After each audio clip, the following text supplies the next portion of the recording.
out when they start driving around. Yeah. They come over. When they start driving around, then they'll figure, oh, yeah, that's right, this They're one. gonna write it down, Here we are back up by the rental properties. Told you to walk away. That was my first and last mistake. I'm blue without your face. But what can I do?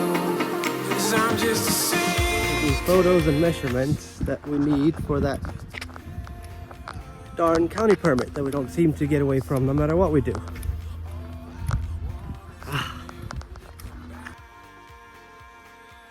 Not sure if you watched our last video on this about Fema and their 50% rule and the county's interpretation of it. It's been a big mess, this whole thing, and it's really annoying and unfair the way it's working. And last video I ended, making an evaluation of the situation, and we decided to not take any direct action, but wait and see if we got one of those letters that the county sent out where they give you a 90-day notice to do a proper after-the-fact permit. But those rules changed, as so many rules have done so many times, which is one of the biggest pains with this whole thing.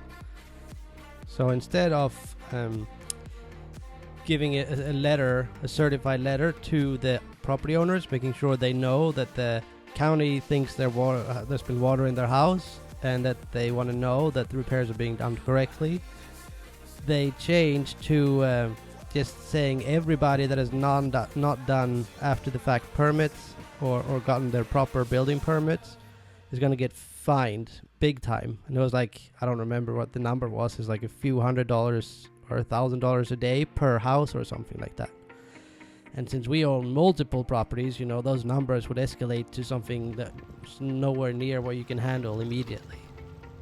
And therefore I had to fly back and get on to start applying for after the fact permits on all our houses. And then when you do the permitting, they're forcing you to add their cost of doing stuff. So it didn't matter that I had here's the invoice for this job that I did.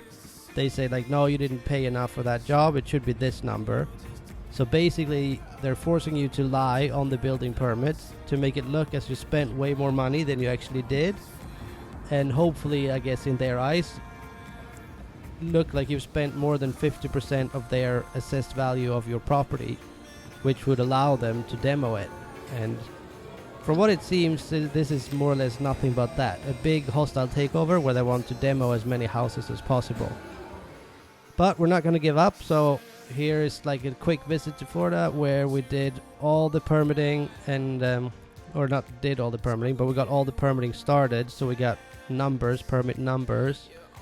And now we're working our best to get all the information they need on paper, and then we'll be able to pull those permits. But I've decided to do it slow, hoping that we can last at least over one more hurricane season, as it wouldn't make sense to go all in on these permits and then have the houses fixed and spend a bunch of money before the next potential hurricane season. So as of now, we just started the permitting, and in the next video that's coming along soon, I'll take you through how it actually goes to get the permits. And with that, over and out. Thank you for watching. Subscribe, like, all the stuff, and talk soon.